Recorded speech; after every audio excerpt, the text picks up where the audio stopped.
people breathe. People breathe in a certain way, don't they? For what? I don't know, maximum breath. I don't know. YouTube. When I was doing Muay Thai very briefly, and then not, and then very briefly again, they said, don't,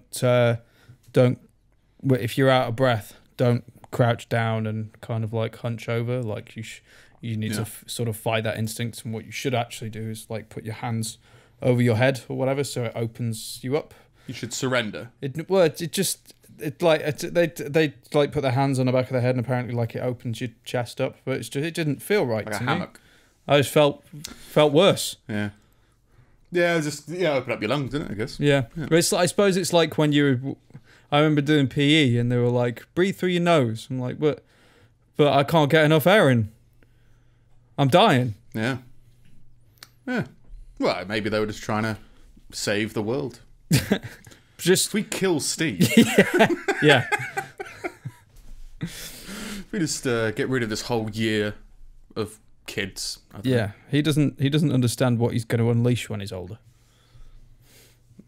Yeah, it's going to be 229 episodes into a podcast. Yeah. And start trying to figure out what to do next. Yeah. So this is episode 229. Nice segue. Oh, episode 229. We're on YouTube. If you're just listening to us, give us a watch on YouTube. Like and do the other thing that I don't want to say. And then, social media. If you want to watch an account be dead and not post anything, go there. Maybe sometime in the future we'll start actually doing it. Yeah. We'll see. So how are you, Steve? Have you written anything down this week? Have you planned ahead? Only 1 point, because I couldn't actually. Oh. It's been a slow week. It's always a slow week because lockdown and not really doing much, and I've not really left the house much. But we did go to market, first time. Go to market? Yeah, like all like the fruit and veg and all that. Paid 10 quid for a bit of fish. Not sure if I was happy about that. All right, what type of fish? It was halibut. Oh. It's disappointing, isn't it? I know. I don't eat that much fish, but halibut just doesn't sound We amazing. just needed a white fish. And I don't know the difference between any of them. They all just taste like fish to me. So I was like, well, what's that one? He said, well, that's halibut. I was like, all right, well, I'll have that. Is it £10? It's yes, probably the most expensive bit of nothing I've bought for food-wise for a long time. I'm sure if you're like an expert in fish or whatever, it's very nice. But fishman. I'm not. So I don't really care. No. I do like a bit of salmon and a bit of swordfish, bit of here and there, but it's just never. I thought it's never felt incredible. And never had an incredible fish. Yeah, no, I've never. It's felt like a good one, but not like, oh my god, this is fantastic. No, so there's two that I had. One was a shrimp. What was it? It's a shrimp po' boy, which is like a fried shrimp sandwich, which was really good at like a barbecue place. I can't remember where. And then the other was like a seafood platter. And the thing that's nice about like seafood stuff is that you can really tell what you're eating because you have to like rip its head off. Oh yeah. Like it's a real experience. So like you're just fucking smashing up crabs and tearing up prawns. You feel proper primal about it. I guess this never like, especially like crabs and lobster and stuff. It just feels like you don't get that much out of it. No, it's same an experience. Issue why I don't do shots. Like you don't get a ton of stuff. Yeah, and then there is some oddness to it. It's like breaking stuff open and then sucking stuff out of it. It's like I think it's definitely a primal urge, and there is like it's not like a forgettable flavor. Like you do recognize it as like something good, I guess, if that makes sense. Like it's not like good. It's not like, well, that's cod and that's halibut and that's something else, and they're all going to taste the same. You're just going to put a sauce on them and it doesn't fucking matter. But like I don't know, like with crabs and prawns and all that, when you're actually fucking dissecting them, it's like a science exam on your table. It's nice. Everyone loves that. It's interesting. Bit of a good old litmus test. Yeah. Or is that the litmus test, the one you did with bread to see if it went purple? Yeah, I think it was a litmus test. That's all I did in biology. Yeah, but it was the iodine one with the potato as well, wasn't there? Yeah, something like that. It's weird how there's a syllabus. Everyone should know the same things. Right now, we're doing potato biology. Yeah. Spread that to the masses. It's like, I understand it's a thing of like, you divulge as much information as you can in order to try and find something that kids are interested in that might offer them a career. But the whole potato iodine thing was never I don't think anyone was like, oh, I'm gonna go do plants or whatever. Like that's gonna be no one looked forward to that day. It was just something that happened. Yeah, but to be fair, that was a lot of school for me. This is just happening. Did you do dissection? No, don't think no, so. We didn't like either. But it seems to be a thing in the States, and also like our parents' generation as well. Like they would dissect organs and like frogs and stuff like that. But I think that was lost on ours. That would have made science a bit more interesting. Here's a lung. Nice. Yeah, it is. Instead, I think I saw a cow's heart once, or a lamb's heart. Maybe some kind of cow's heart. Vaguely some recollection of that, like but that might not have been science. That might have just been some horrific experience that I had. Just after school clubs. Yeah, cow's heart. Yeah, well, we're out of football, so you use this. Volleyball.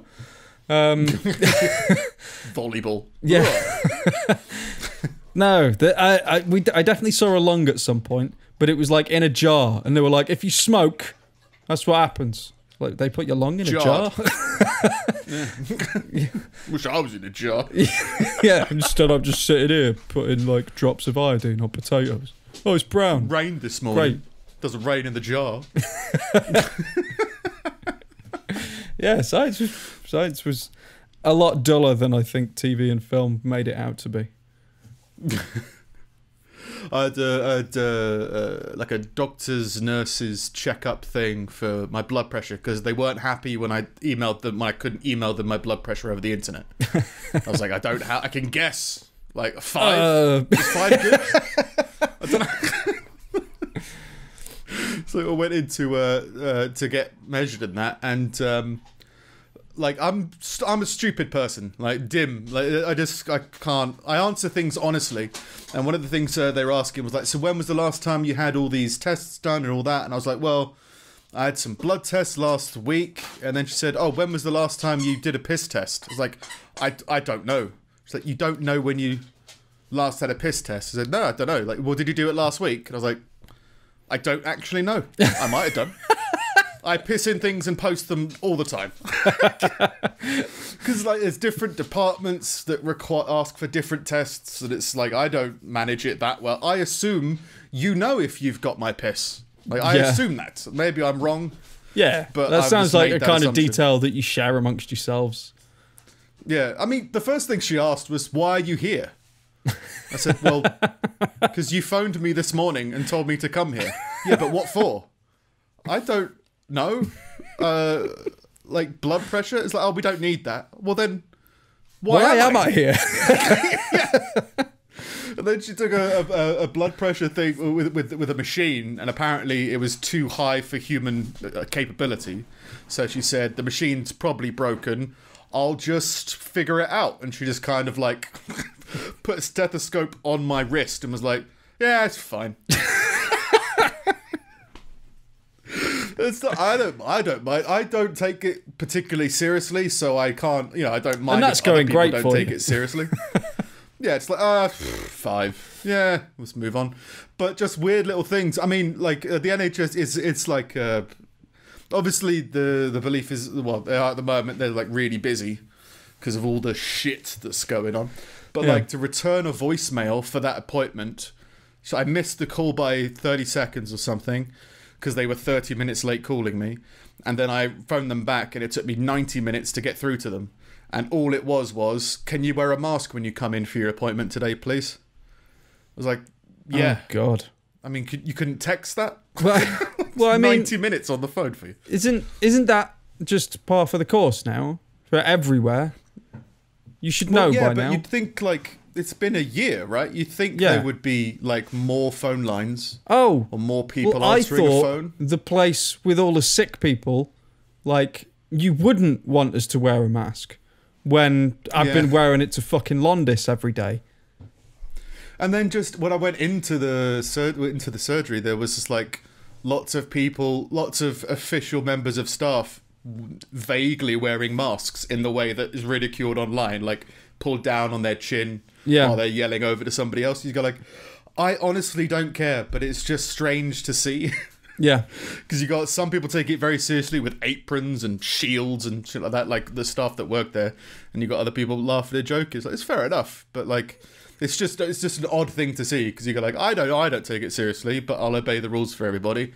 Seems strange that these people are also messing around. Maybe it's again, I think it's that thing of like, as much as stupid people are isolated and stupid people's views are isolated, at the same time, stuff like all the hospital people want you to wear a mask and everything like that. That's just the people that they're talking to. Like, that's not all the people at the hospital, all the people that are actually in the profession. That's just, these people hold a very strong opinion about it, so let's spotlight them. And immediately it becomes all of the medical people are really serious about masks. And it's like, it's not necessarily true. Yeah, this is, I guess, the stance of the medical community has to, I guess, be based on the most recent scientific belief that masks are meant to reduce. I don't know. Yeah. But apparently it's getting better now because of vaccinations. Yeah. There was somewhere in the States like where they... I can't remember where it was. I don't know if it was New York or LA, but one of the uber liberal places were just like, why don't you wear two? Oh. No. Like, you can barely convince people to wear one. It's like, well, why don't we just stop breathing? Why? If one's good, then two has got to be great.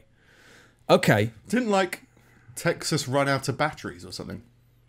There's been something to do with the power and the wind and something in Texas. I don't know what it is. It got, like, so cold that the batteries just stopped working. So no power for you. Yeah. I think there's an article about it later. But I just found it funny that it's ran out of power. Yeah, there's probably a bunch, and I haven't delved into it because if I do, I'll have to read a bunch of articles to actually figure out what's going on, rather than essentially like one side of the aisle calling everyone a whore and the other side of them calling them all fucking libtards or whatever. Like, it's just, I don't know what's going on, and I don't care enough about Texas to find out.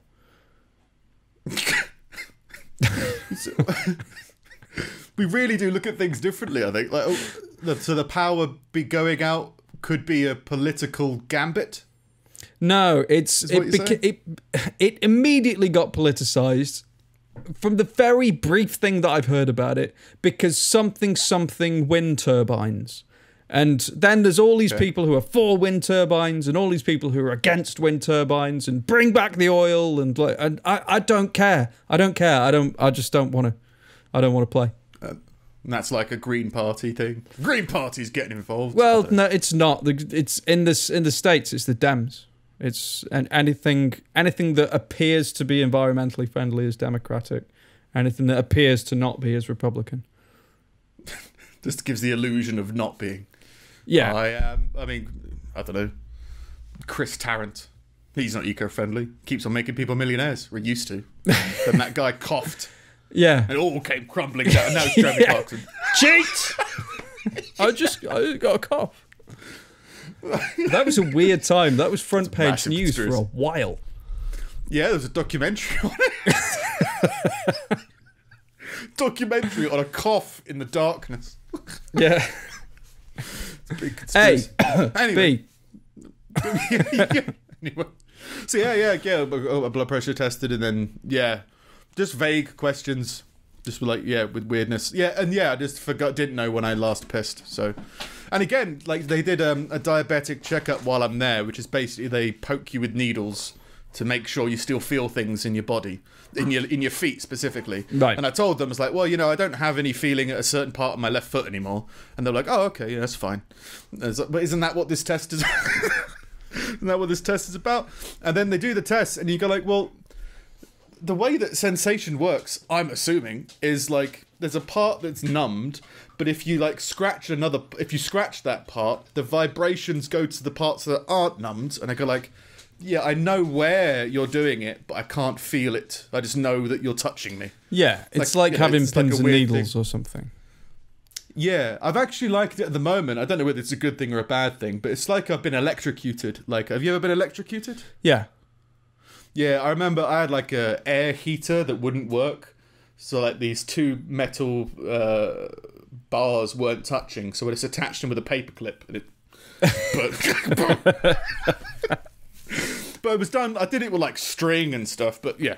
But yeah, it electrocuted my finger, and it kind of felt very, very strange for a couple of days after. It's almost like that. It's just been electrocuted at different parts. So yeah, I was at my neighbour's house, and they were converting the attic into a bedroom, and they'd fitted the ladder and everything. And they'd started storing stuff up there, but they'd only sort of half fitted the light switch, and it stopped working.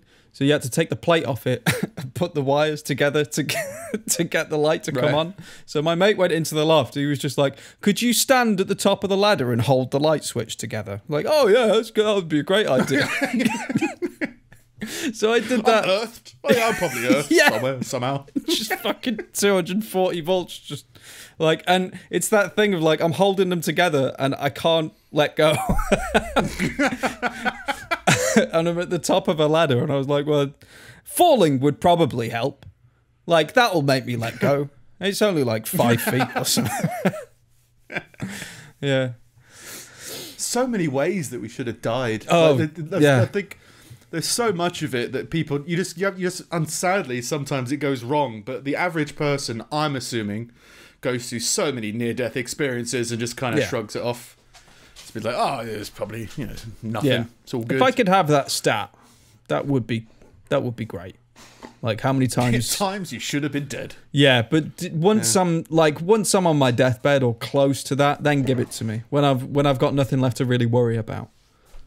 Because I think if you showed it to me now, I'd be very cautious and I wouldn't take risks or chances anymore. Not that I'm really a risk taker anyway. Die. Well, you had that halibut. Yeah, that was a risk. Could have gone for cod. Played it safe. Yeah, it was nice. Flaky. I heard halibut's a bit more flaky than cod, but I don't know if that's real. I didn't find it any more flaky. The big issues. Yeah, no, didn't find it any more or less flaky away from than those controversial. Other whitefish. Yeah. No, you don't want to start a marine uprising. A fish war. Yeah. It's a fish uprising. Why not? Yeah. So well, on to a bit of news articles. Piss in the post aside. A man in his 30s with no underlying health conditions was offered a COVID vaccine after an NHS error mistakenly listed him as 6 centimeters tall. Well, your BMI is like 28,000. Well, yeah, that was the reason. Was his BMI was 28,000. Oh.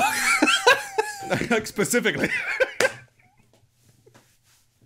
Liam Thorpe was told he qualified for the jab because his measurements gave him a body mass index of 28,000. Jesus He told BBC Radio 5 Live, "I've put on a few pounds in lockdown, but I was surprised to have made it to clinically morbidly obese."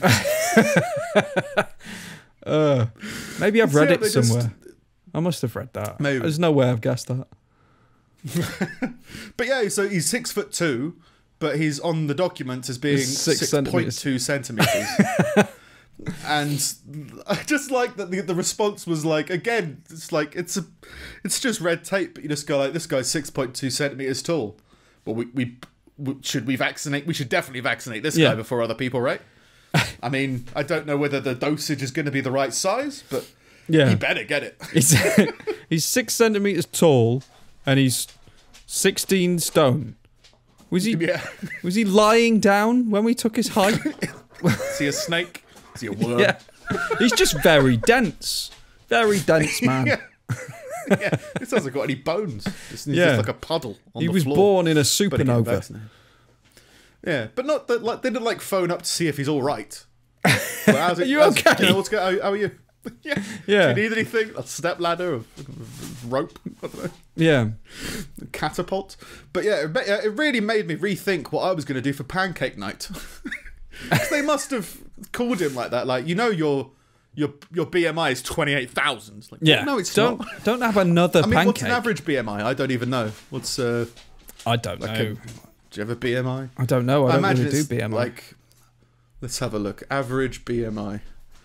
That'll lead us the way. BMI. Because if it's like 100, 25.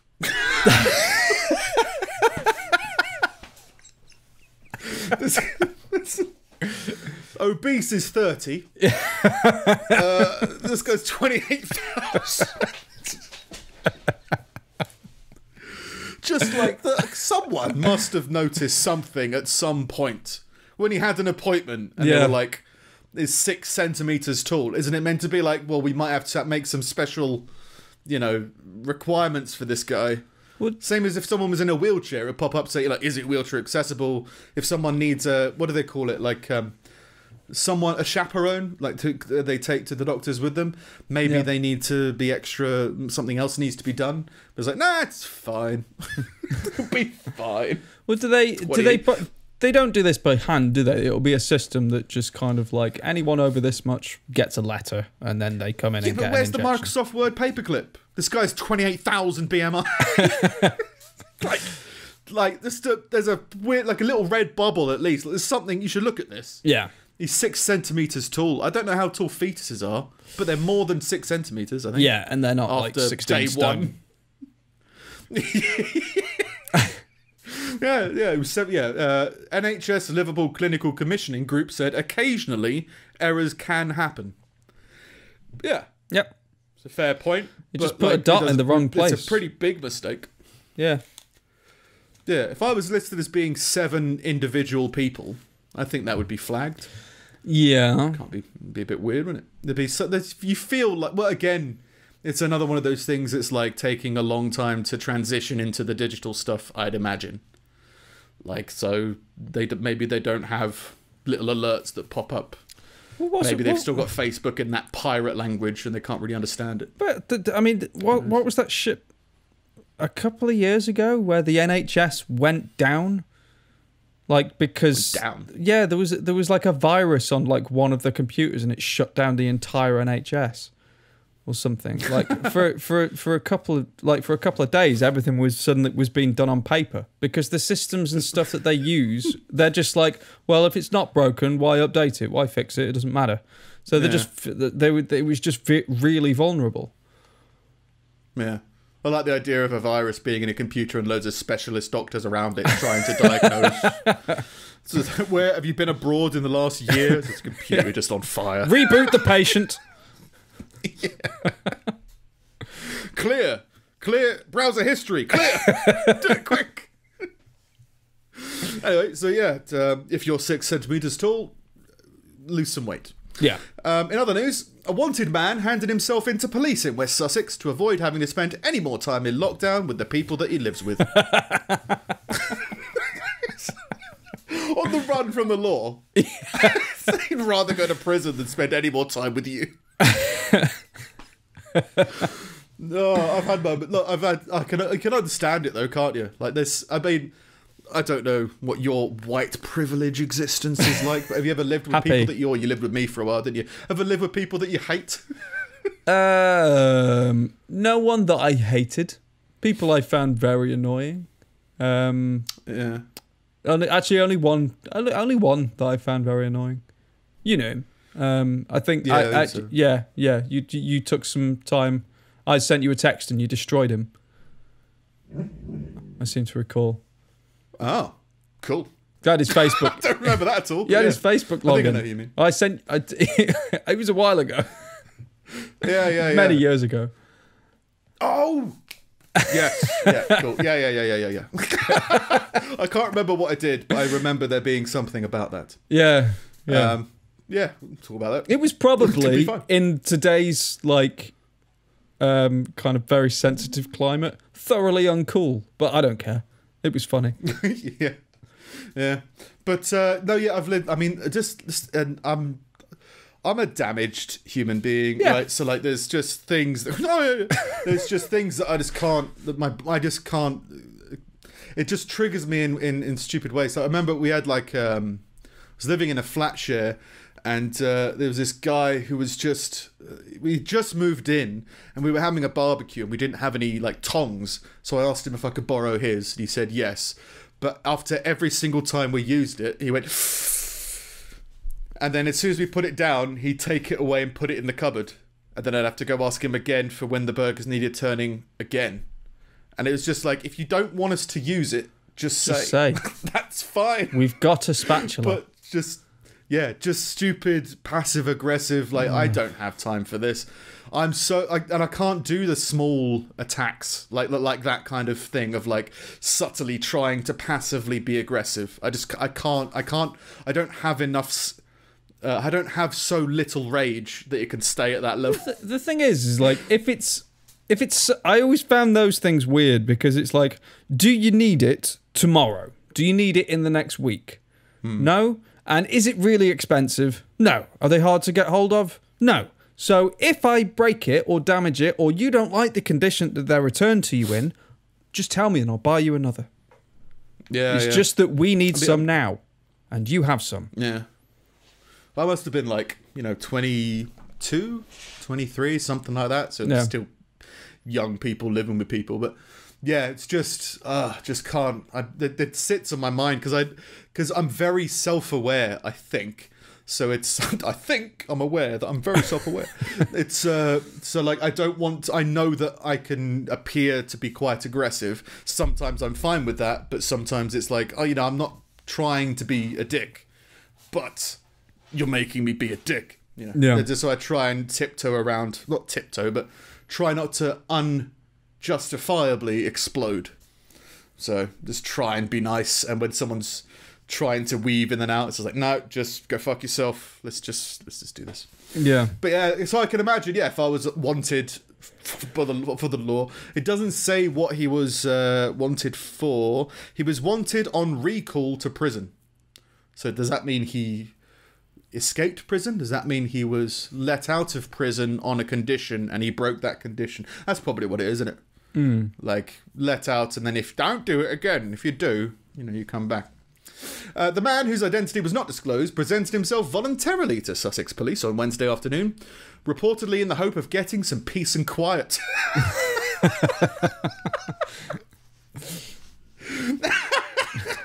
He just wouldn't stop playing the party girls, the cheeky girls, whatever music I just want to sleep. Let me sleep. Do you have please a cell for one? Just a private cell. I mean, if you need me to commit a crime, I'm game. Yeah. Just let me know the quickest I can get into this place, please.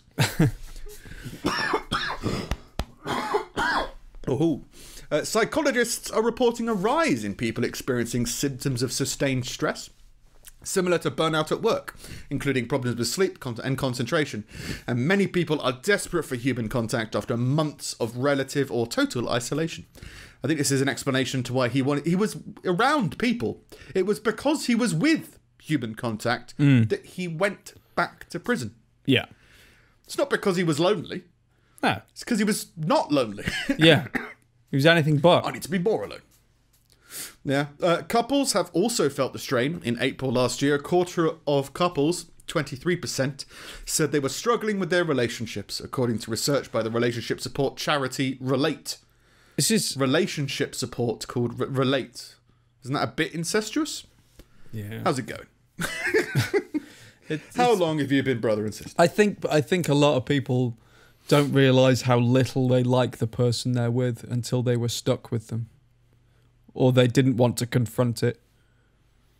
How little they don't like, you mean? How little? No, like how with the people who were struggling. Right. Sorry. How little they like. As in how much they didn't like. Yeah. I guess. Yeah, or like or were bored of, or just didn't feel the way that they thought they did about them.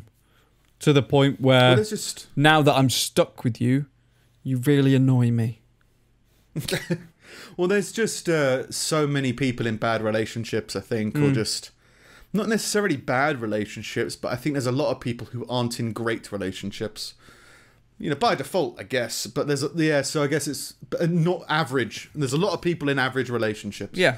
And it's just like, some people, when you reevaluate, you think you want better than average. So you start to want to look outside and try and figure it out. Divorce inquiries soared by 300% last year, as the lockdown led to many to reconsider their relationships. Lawyers were inundated with inquiries from divorced parents arguing about whether their children should stay during lockdown. So they were, well, I don't want my kids near me. Well, I don't want my kids near me either. All day? Yeah. Where should I keep them? In my house? Yeah. Where I live? With my possessions? Ah. I don't know. Well, it's definitely a weird, unnatural circumstance. So it's obviously going to affect everybody. But yeah, people having to deal with other people as well. It's going to make things weird. Although, I don't know, I reckon it's better for those people living with people. It's just not good with people living with the wrong people. Put it that way. Yeah, exactly. Better than living alone. If you've got a flatmate that slightly got on your nerves before lockdown, you're fucked now. Yeah. Yeah. But then it's going to be the same with companies, isn't it? I mean, I think I read something that inter-office dating has increased since COVID because the only place you meet people is online on Zoom meetings. Yeah, you suddenly start seeing people differently. You get to know them instead of, well, I can't go to a pub and bump into somebody anymore. Yeah. Now it's like, well, let's talk to Dennis in accounting. How's it going, Dennis? Yeah. In other news, it was Valentine's Day. Did you have halibut for Valentine's Day? What did we have for Valentine's Day? Is it a special Valentine's Day halibut? What did we have for Valentine's Day? I can't remember what we made. Butternut squash? What? Butternut squash? No. Bacardi and courgette? No. I don't know, they sound like relationship meals. I don't know. We had a nice time anyway. Pumpkin? No. Never eaten a pumpkin. No. I've had squash. I've used a squash to make like a sauce, like a pasta sauce and stuff. Or a soup. I can't remember what it was. I think it works in soup. Yeah. Don't know about pasta, but probably loads of stuff goes in pasta. People still eat penne. Yeah, we have penne. That's our vinegar, standard. mayonnaise, and green. What? I don't know. Vinegar and mayonnaise in it? I don't know. Egg white. With penne? I don't know what penne is, yeah. It's just Green that pasta paste. that's like a tube. Pine nuts. Pesto, you mean? Oh, pesto. Yeah, that's what I mean. Pesto's nice. Yeah. Don't trust it. I had a friend who liked it once. Now I do a podcast with him. Just don't get it. It's not enough of a sauce. Like if you don't cover a whole pasta with pesto, do you? No, It's like a dressing. I put the pasta in a bowl and put like a teaspoon or two of pesto in, and then just kind of toss it around so it's coated. Ugh. What? I don't know. Teaspoon. Who puts a teaspoon of anything? It's because it's quite a strong flavour. You don't want to eat like 4 tablespoons of pesto. I don't want to eat any of it. But like, no, just a teaspoon of something. I couldn't do it. Well, I guess it depends how you measure it, innit? Like if it was like a couple of shakes of a mass. If it was like a vase shaken up, and then like cracked like an egg. That's the best way to add your seasonings. with cracked pottery pretending to be eggs. God! That's a lot of cinnamon in it. Shut up! Shut up and enjoy your shreddies. Whatever it is. But yeah, it was Valentine's Day. Was it a fun lockdown Valentine's Day? Sake. Yeah. Movies and lots of food and just it's a nice day. But you kind of had an excuse to. I don't know. Like there was no pressure. It was nice to just kind of have time and spend time with each other rather than be like, oh, we've got to go out and do a thing, because you can't go out and do a thing anytime. Yeah. Pressure, eh? I don't know. I'm too. Yeah. But it was good. What films did you watch? Were they like Valentine's-y films? It's always interesting to see what people do. To be fair, I'm drawing a complete blank on what we did. Ghosts of Girlfriends Past. Something like that. Matthew McConaughey weird Christmas film. We might have just watched Picard. I can't remember. Picard the series? Yeah. Oh dear. Yeah, it's decent actually. It's a weird series. I thought it was weird. You not like it? It felt like really vaguely put together. And just lots of strange things. Watching like people like big. I watch Star Trek, but I'm not like a big Trek fan. But watching people like dissect it as being strange, they're like, isn't like this a place where poverty was eradicated, and then suddenly there's lots of poverty everywhere, and then, but just the character stories just felt very much like this episode is this, and then and then he's over there, and then this is gonna happen, yeah. And then, a bit like disjointed. For myself, it was interesting going into it because I don't have any of the backstory. I haven't watched Next Generation. I haven't really gone through the series. I've seen bits of it, but I don't know anything about it. I don't know the lore. I don't know the stories. I don't know the history of the characters or anything like that. But I've watched the new movies. That's probably the most I've seen of Star Trek. Yeah. It's like with Star Wars. Like I've seen a couple of the films, but I don't really care. It kind of felt a bit pantomimey with all the cameos, because all the cameos were very short-lived. Yeah. And very much like they're on this episode, and then they conveniently leave that episode. Yeah. And then who's the next cameo going to be? It's like, oh, this is no, he's only in it for a little bit. Okay. So it is just like a little journey. What's that? It's a small world after all. Yeah. But anyway, charcuterie. That's what we had. The fuck is that? It's like a board of cheese. Yeah, cheese and meats and grapes and tomatoes and just fresh stuff. Tomatoes? Yeah, just on the side. And just lay it all out on the table, and then we were just watching films and TV and stuff and eating bits and pieces. Gluten-free sandwich. Yeah. That's good. Yeah. Sounds good. Be interested to know what films, because I find that kind of interesting. Because, like, I don't know, it changes the mood, doesn't it, depending on what film you watch. I mean, there's plenty of great romantic films. I'm not being like, oh, you gotta watch a romantic film. Yeah. But, like, it's always interesting what people watch for films. I don't know, because I watch a lot of films. But David Beckham had a great Valentine's Day. Did he? He sent a Valentine's Day to Kobe, Kobe Bryant, the guy who died in the helicopter crash. Yeah. To his fatherless children. Sounds good. He sent a Valentine's and a bouquet of roses. Yeah. On Sunday, Bryant's wife Vanessa shared an Instagram story of the dozens of pink roses she and her late husband's children. I think there's meant to be some punctuation there. Daughters Natalia, 18, and Bianca, 4, and Capri, 19 months, received from Beckham. So David Beckham sent a bouquet of roses to this grieving family on Valentine's Day. Yeah. Well, now that he's gone, I can fuck all of you. What? What are you doing, mate? Like, not even like Valentine's Day. I mean, like on his birthday, on their birthdays and Christmas, like, but Valentine's Day is a bit weird. Don't you remember how you all used to celebrate Valentine's Day with your dad? Well, now you can celebrate it with me instead. Yeah, now you get to retweet me. Yeah. Put this in your story.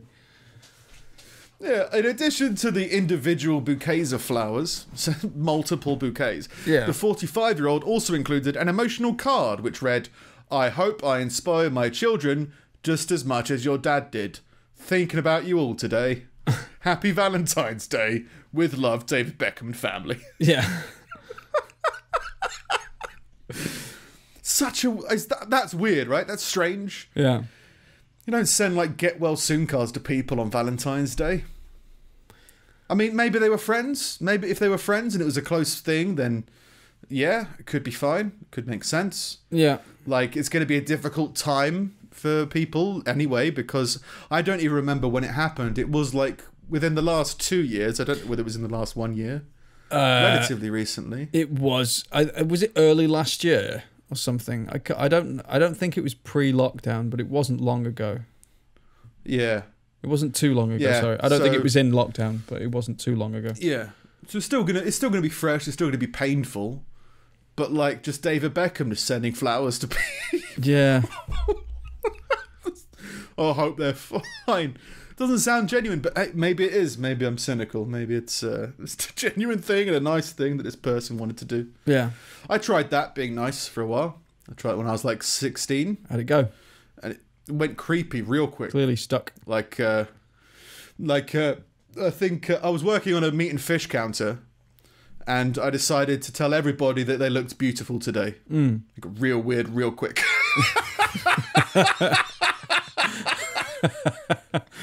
Like, because it wasn't my intention to hit on people. I just thought, because I was a proper hippie. I say a proper hippie. I was very optimistic as a kid, so it was like, I was like, oh, I'll just spread love and happiness wherever I can. Yeah. And then it just occurred to people going, why is he telling me I'm beautiful? Did he give me extra haddock? Yeah. You look beautiful. Here's your pork. Yeah. But it's like I was like, oh, if you can be the change you want to see in the world. It was just like, yeah, it just got very, and then I just got larger and larger and bolder and more bearded. I was like, this is ridiculous. I need to take much better care of how I act around innocent people. Yeah. But yeah, so I can understand like wanting to do something nice, but just, I'm not saying don't, but you can be laughed at for it, for how surreal it is. I think that's fair. Yeah. I'm not saying you didn't do a nice thing, but it's fucking hilarious. I would be fuming if I got that, but fair enough. It's fine. Oh yeah, Texas. Yeah, so in short, I think it goes into a bit of detail, but the head of the article is, Texas ran out of power and there's nothing they can do, so people are just like in the freezing cold in the winter, and it's like there's nothing they can do. So the mayor of a city in Texas quit after posting that only the strong will survive and the weak will perish. I'm off. I'll see you later.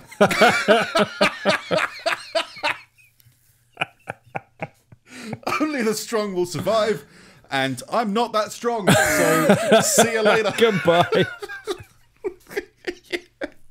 Tim Boyd, the mayor of Colorado City, took to Facebook in anger at people crying and looking for a handout. What the fuck? They're freezing to death. What? Well, you know, it's like, if you don't, like, I mean, a power cut would severely fuck my life for multiple reasons. Yeah. But, like, not knowing when it's coming back is like, well, you would survive, you could figure out things to do, but it's not, like, one of the things you should be able to do is, like, ask the government, what's the deal? I think that's fair. This just, sink or swim, it's your choice, he said. So, excuse me, at the town hall meeting, when's the power coming back? Sink or swim. Shit or die. Jesus Christ. All right. The city and the country or Tuesday, any other service owes you nothing. Millions are now in a third day without power and struggling for heat in Texas. More than 20 people have died. In his original post, which has since been deleted, Mayor Boyd starts by saying, "Let me hurt some feelings while I have a minute." Proper, like, I'm leaving, so fuck you all. He says, it is not local government's duty to support people through, in quotes, trying times, adding, "I'm sick and tired of people looking for a damn handout." Calling the situation the product of a socialist government, he urges people to think outside the box. It's warmer inside the box, you twat. Think outside the box. Have you tried not being cold? What are you doing? And not wait for someone to come and rescue you. Like, I agree with the statements, but, like, it's your job to help these people, right? You're meant to represent the views of the people, and the views of the people are, we're fucking cold. You can't be upset that people are contacting the emergency services and the government to, like, where's our power? Yeah. He adds, only the strong will survive and the weak will perish. It's fucking politicians, man. It's like that. Who's that guy that... There was another guy that it was mid-lockdown, and it was like you shouldn't start going on holiday just yet or something like that. It's like now's no time for a holiday. He was doing that from a beach in Cabo. Like they don't do what they covered it, and then there was someone that was talking about it. It was like you could hear the sea.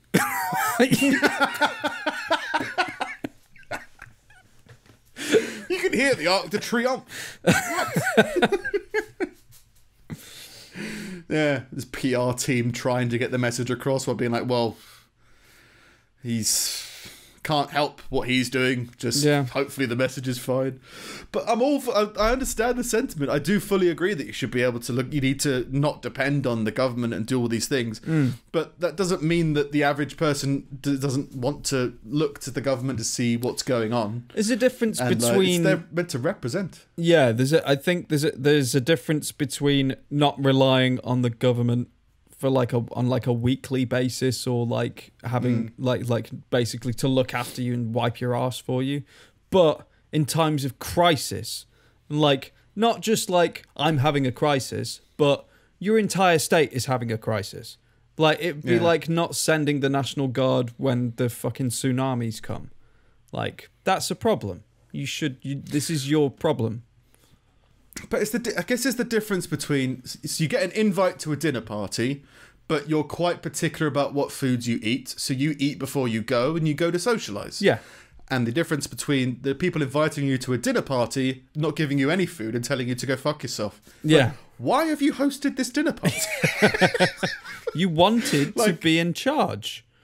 Yeah, but people came expecting there to be dinner at this dinner party, and yeah, they could have eaten before, but they've come here because they've had certain expectations.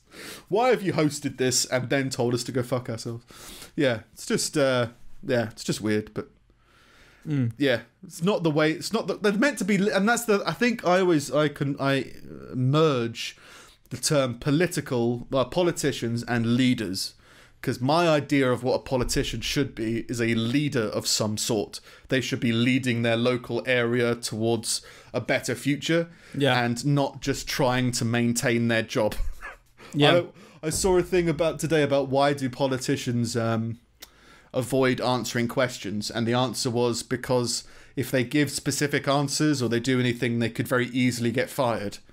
And you go, well, then that's then. Don't do that. Like you should have views, and if you're only in office for a brief period of time, at least you did what you thought was right. Well, that was partly why the I don't know enough about how all the arms of American politics work, but like the Supreme Court, like the judges that get elected and everything like that, it's partly why there's no term limits on them. Is that they're not worried about being voted out. So they can just look at a situation and be like, well, no, you need to do this and this, and not worry about what XYZ is going to think about them next year when their election's up and shit like that. So they'll actually make decisions about things they actually believe. Yeah. And I get that there's a logic behind, I believe I'm doing the right thing, so if I compromise and be vague enough, at least I'll get some things done. Yeah. And that's more effective than me being out of it. But that's not what a leader does. No. So it's like, just like maybe I merged those two incorrectly.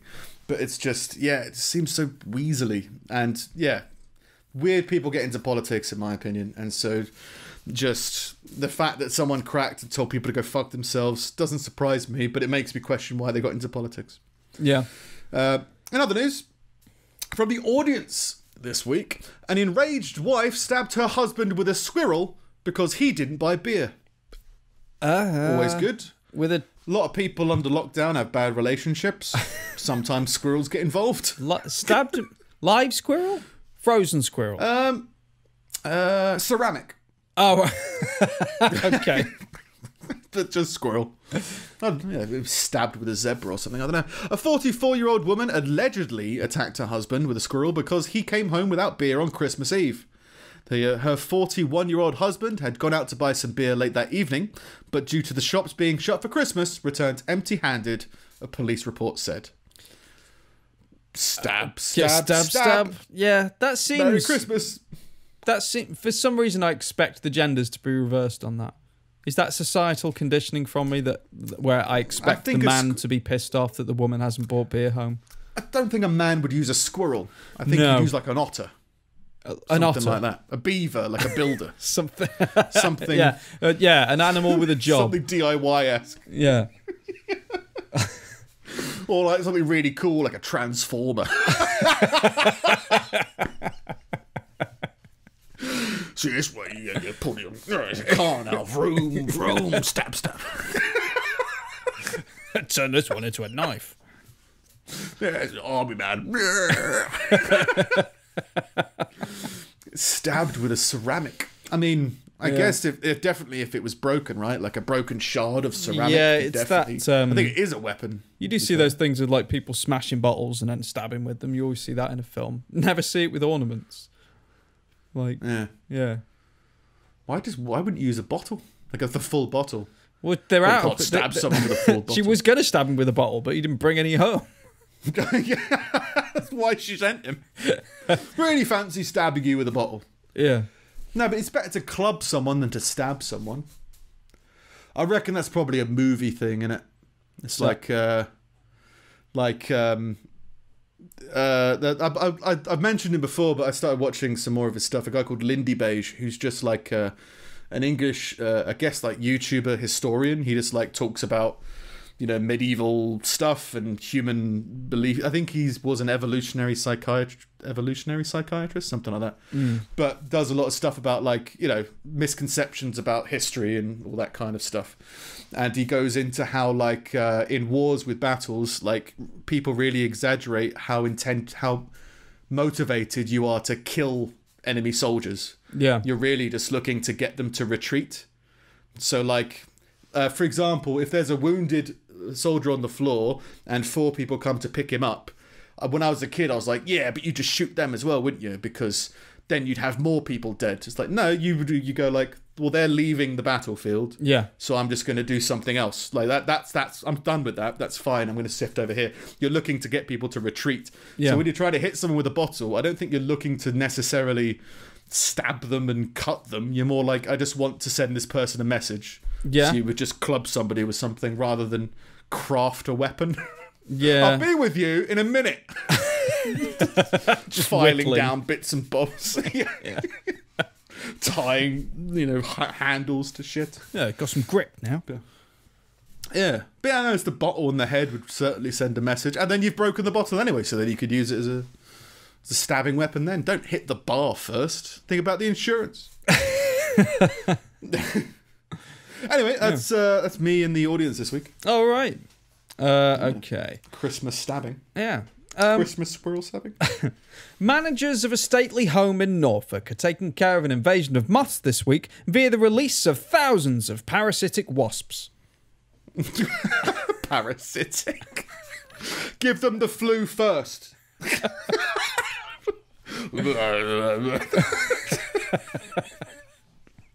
Release the wasp. Hang on. Okay. Look, again, I'm dim, my brain. I heard that as like a care home filled with elderly people. No, a stately home. A stately home. So that's just like a large building. Like a big old mansion. Like Anne Boleyn's old house or something like that. Yeah, it wasn't a bunch of old people looking at the moths and then in come the wasps. No. Fair enough. Fair enough. We sent in the wasps to kill all the moths. I don't know why we sent in the moths. And now everyone's dead. dead. Yeah. It says they will search out the moth eggs and lay their own eggs inside them, so a new wasp hatches instead of the moth. Once their mission is complete, the wasps will eventually just die and disappear into dust, probably. What happens next? Dust? Yeah, dust. Anyway. Yeah, dust. They all just... I mean, it's wasps, isn't it? They all just die. You just sweep them up off the windowsill and then get back to it. Right. Fair enough. Yeah, so they put these... They got like a problem with moths eating all the clothes and the silk and all the shit around the house. And apparently the problem takes off once all people have left, and because these houses have been empty, the moths have proliferated. Because I don't know, moths are scared of people or whatever. So they need to put these little envelopes of wasps in all over the house, and then they're just like, well, they come out and then they kill all the moths. It's like, oh, fair enough.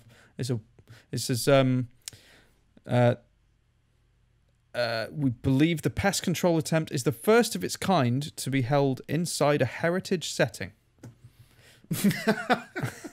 We haven't done this in Churchill's house. Yeah.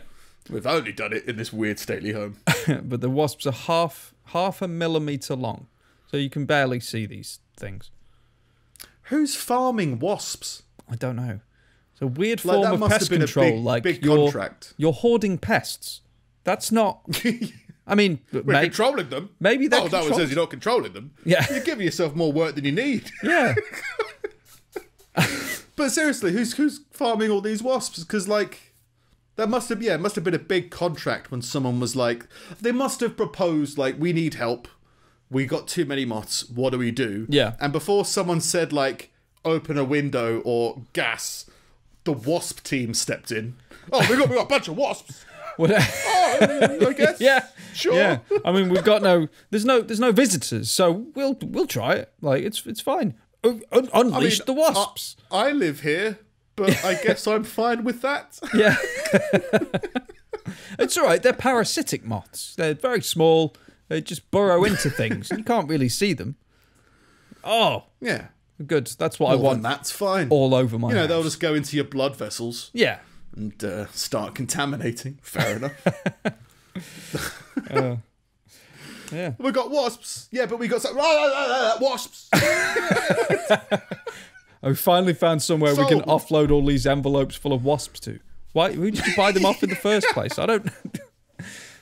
Yeah, like someone like bought a load of wasps on the stock market. Sell. No one's buying. Quick, sell them to this stately home. Yeah. Now we have all the wasps. Do they like moths? Nah, they hate moths. Probably. I don't know. Fine. Just let them loose. Yeah. Wasps love history. They're just... Yeah. Of all the humanities, a wasp loves dead people. Loves, specifically the 1700s for whatever reason. Maybe it was the Georgian houses, and the Victorian era. Very big fan. Wasps loved the Industrial Revolution. Big fan. Yeah. They were one of the first passengers on the locomotive. Inside a moth egg. Yeah. Just fair enough. But there must be what's a term? Universities of wasps, where it's just like science must do experiments on insects and animals all the time. So I imagine there is like a wasp province somewhere in the country that's like every now and then we just see what wasps do. Well, this was supposed to be... So I guess it makes sense. It's supposed to be a very humane method of pest control, rather than gassing everything and killing it and releasing all these chemicals into eventually the environment once you open the windows and that. It's... Aren't they going to explode from their moths and babies and devour them alive? More humane, isn't it? Well, I think the moth... No, so the moth egg, whatever's in it, essentially just gets shoved aside. It's like, out of the way. And then the wasp grows inside the egg and hatches. And then gets on really well with its moth overlords, I'd imagine. Yeah. Like, there's nothing... Like, is it a boy? Is it a girl? No, it's my impending death. Yeah. Like, it's just more humane, I guess, isn't it? I guess gas has always got a bad rap. Well, it's a form of pest control that uses natural stuff rather than using chemicals. But, and I guess it's sort of like, well, what happens in life? How does life get rid of moths? And it's like, well, one way is with these wasps. Like, well, they how does this problem get solved? Wasps? Great. Send them in. Yeah. Bring them in. Put him in the living room. It'll be fine. Yeah. I do get your point. But it's just strange to be a wasp dealer. There does feel like a certain amount of unanswered questions, like we had with the bison. Like okay, the bison are flourishing now, but now what? Now there's There's bison everywhere. Wasps. Get the wasps. What? You just think, like, well, there must have been a thought process. Like, there must have been, like, well, lions. Do lions like moths? Yeah. I don't know, because it's cheaper to get one lion than it is to get 20,000 wasps. Yeah. And it's easier to manage. Well, we don't know. Try it out. The heritage site with a lion running around. Well, the lions ate the moths, but they made a real mess of the curtains. Killed the tour guide. That's right. He was dressed as a moth. It was his own fault. Yeah. He was trying to make friends. It was his last year. He's fine. He's not missed anything. Yeah. Wasps, I guess. Wasps and moths. In other news, a couple in Punjab, India, revealed that they were unable to pay... Oh, sorry. After a couple in Punjab, India, revealed that they were unable to pay their medical bills, their doctor reportedly sold their baby.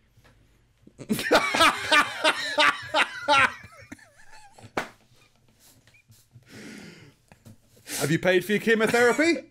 No? You sure? You got till the end of the day, or I'm chucking your baby to the nearest bidder. According to police... Very sorry, but your baby's been sold to a wasp-infested stately home. This'll work. She'll become one of the wasps. They'll raise it as their own. Yeah, fucking hate moths. According to police, in poverty, a poverty-stricken woman gave birth to a baby boy in a private hospital in Tulamba a few days back. The couple was unable to clear their medical bills. The doctor allegedly asked the couple to sell the newborn to settle the bills. The doctor then forcefully snatched the newborn from the couple and sold the infant to a man called Faisal when they refused his proposal. Got your baby, mate. Yeah. So just like, well, you've had the baby. Can you afford Yeah. How do you resolve that situation? Like mentally, like at what point are you like, are you like, well, we need to get paid? Maybe you could. But just imagine, like, people are weird with money anyway. Yeah. And, like, the statistics of, like, well, if you'd, I don't know, walked instead of driven your car to the shops every week, you would have saved £1,000. But to have been, like, if you'd bought the brand name cola instead of Coca-Cola, you'd still have a family. Just be like, weird budgeting for it. Yeah. Well, they haven't paid for the baby, so technically it's our baby. Yeah. We found this baby. Yeah, you haven't driven it off the lot yet. Yeah. I mean, it's kind of... it's obviously wrong, but, like, you kind of go... I mean, they did... If you get a haircut and you don't like the haircut and they keep your hair, you can't be mad at that. You know what I mean? You can't pay for it. Like, well, keeping your hair then. Yeah, but they really liked the haircut. Like, well, you shouldn't have got into that barbershop to get it cut. You shouldn't have complained. Yeah, you saw the price on the door. One baby per baby. Our hair now. Well, to be fair, I can't remember what the figure is, but isn't like each child costs the average person like... I can't remember what the number is, but for some reason, £200,000 is in my mind. Yeah, I think it's like millions up until from 0 to 18. From 0 to 18, it's like £250,000, something like that. Yeah, so like technically they won 250 grand. Banging, I guess. Not bad for being in debt to begin with. Yeah, you'd want some money back off that, like. I know we were in poverty and whatever, but like you didn't do that much. I sat down and you told me to push. How much can that really cost? Like, where's the rest of the money from my baby? Yeah, we're thinking of selling a second one, and we want to know what rates. Yeah, we're getting. Yeah. Is there interest on that? Like, what's the APR? I reckon that must be a genuine concern, though, right? I mean, it would be for me. If I had a baby, I'd be convinced that I need to stop it from being stolen. Yeah. Going into places. So it must be like pretty mortifying, but hilarious. Well, I had this weird thing last night. Where like Vix watches stuff while she's going to sleep. Like it's just something she's always done. I've never had to. and she watches anime shows, and they're like, a lot of them are just like really violent, and there's just lots of shit going on. They're just very loud and disruptive and everything like that. But never bothered me. Doesn't do anything to me. I'll just go to sleep with it on, sleep straight through it. Don't care. But last night it was like an hour in or something like that, and I woke up because even though it was really quiet, something that was going on. There was like a child screaming, like bloody murder, like it's like it was being kidnapped or taken from its mother, or just something horrific. And I woke up with like full fucking adrenaline, ready to fucking fight somebody. Like ready to punch that child in the face. And like the only thing I can think is that's that's a parental kind of instinct, right? You hear that and you're just kind of ready. Yeah, I think there's loads of natural stimulus and stuff around you.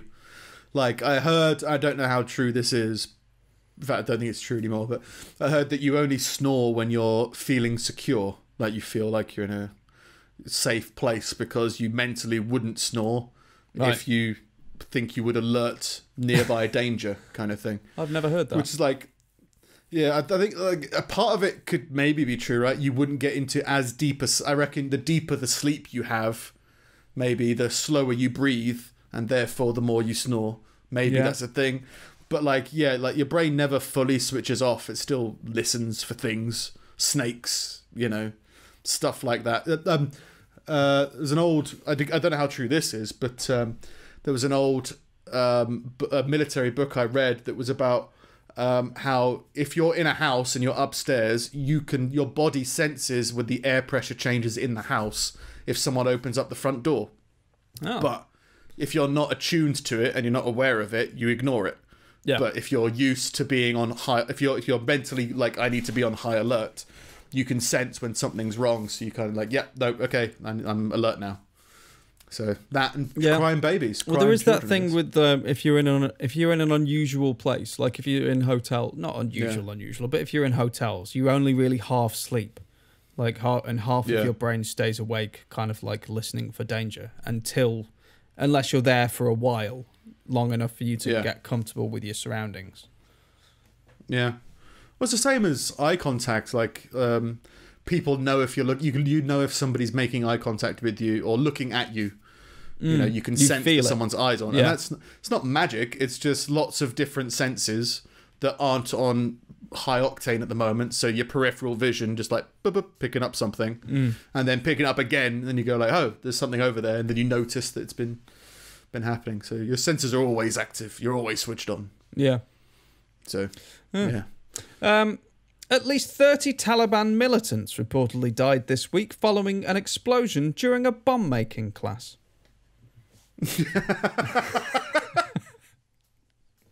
Remember to attach it to the blue wire, because the red wire is it the blue wire? Is it the red wire or the blue wire? Yeah, I think it's the blue. Yeah. Bomb making class, not like a seminar or a lecture. Yeah, it's a class. It's a class. Yeah, taking the register, like Reggie, George, colorblind Phil.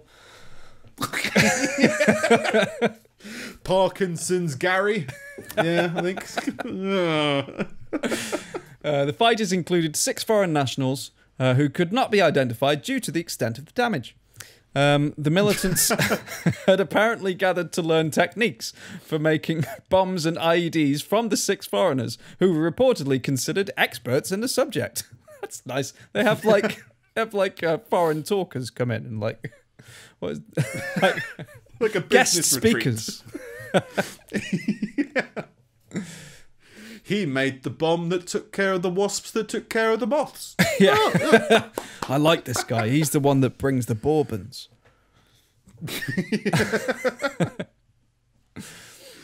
Weird night class to sign up to. Yeah. But I suppose you need a class for everything. Like there's probably something that's just like the best way to behead people.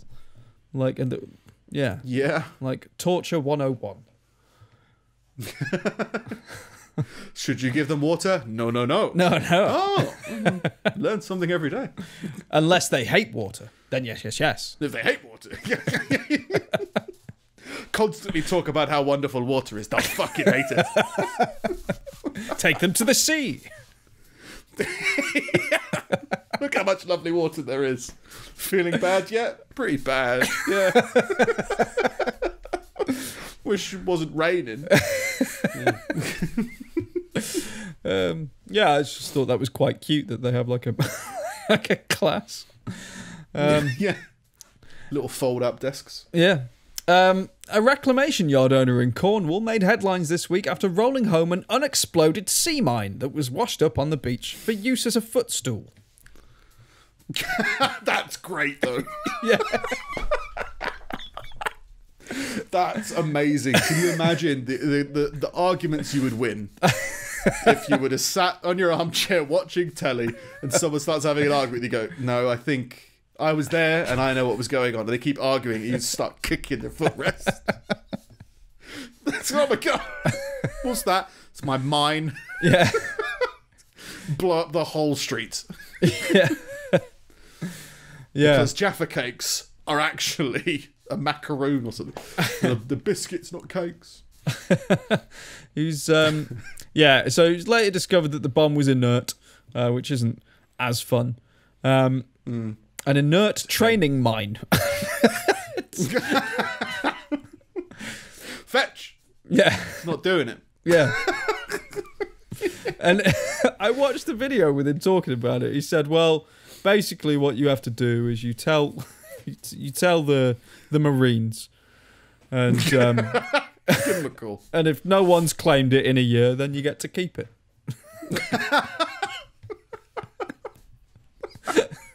It's a mine. It's like adopting a puppy. Just adopting a mine. Meanwhile, someone putting posters up like, have you seen this mine? Reward. Brief description. Pictures of him with his arm around it. Yeah, not as inert as some would believe. After I gave them my heart.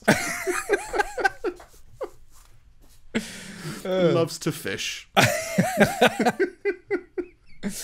And finally, wait. Can you do that? Can you do it with a submarine? If you find a submarine, if you can get it home, it's yours after a year. It's my submarine. I'm going to turn it into a dinner table. Yeah, I mean, the thing is, if it was something that was still functional or something, then like like a submarine, and it still worked, they'd be like, no, we'd like that back.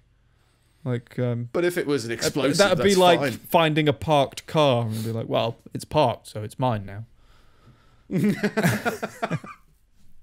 Yeah, but if it was abandoned, you know, if it was a wreckage, like if it was washed up from and it had gone down and it was just dead, then maybe same applies. But then you've still got to get it home. Well, I mean, they took my car away when I was like 18. Yours had rats in it. Yours was a biological problem.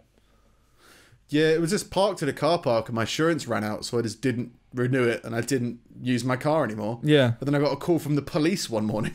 Yeah. They're like, is this your car? I was like, yeah. They're like, why is it here? I don't have insurance. Okay, well, can you get rid of it, please? Like, yeah. Sure. But then, they called they gave me a number for a scrapper or something. And he came round, he was like, you know there's rats in this, right? I was like, I don't know. There's a lot of rats in a lot of things. Yeah. Yeah. Well, I'll get the wasps. We'll sort it right out. Yeah. It's a circle of life. Yeah. And finally, a driver fleeing San Diego County Sheriff's deputies reportedly tried to lose them this week by climbing into a jail. They'll never find me here. That's a genuine kid tactic, that is. Yeah. I remember when I was a kid, we used to play Knockdown Ginger. I can't remember what people call it different things. Just knocking on the door and running away. Oh, right. Like knock and run. I thought it was. I had one tactic, which was knock on the door, but then stay outside the front door. Obviously, it wouldn't have been us. But every time it happened, they came out and said, "Can you fuck off, please?" I think they knew it was us. And there was a kid or two I was doing it with, and they were always like, why are we doing this? No, this is the pro tactic. We'll be like, it was those kids over there. But like, they don't care who did it. They just want to tell someone to go fuck off. It's knock and run, not knock and hang out near the place you knocked. Not stay at the crime scene. Authorities say the driver meandered through the city for nearly 20 minutes before pulling into the parking lot of the Vista jail. Authorities say the driver got out, ran, and climbed over the fence into the area where the prisoners are taken in for booking.